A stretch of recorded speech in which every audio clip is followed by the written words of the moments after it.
I am the Tofu Golem. Please enjoy the video. In this video, I will show how to connect your Plantronics Bluetooth Easy Guide. Turn on your headset and enable Bluetooth on your device, then place the headset near the device. Open Bluetooth settings, look for the Plantronics model name, and select it to pair. If prompted, confirm a passcode or accept the connection.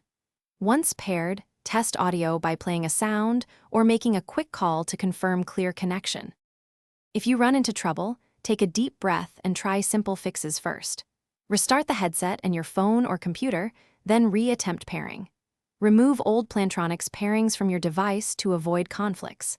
Make sure Bluetooth is not blocked by airplane mode or low battery. If audio cuts out, test with another device to isolate the issue and consider resetting the headset to factory defaults before trying again. To get the best experience, keep everything updated and minimize interference. Update your Plantronics firmware and your phone or computer software when prompted. Position the paired device within a reasonable range and avoid thick walls or metal objects between them. Turn off or disconnect other Bluetooth accessories that you are not using.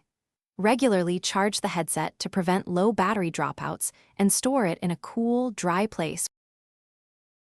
Thanks for watching. Consider subscribing if we helped you today.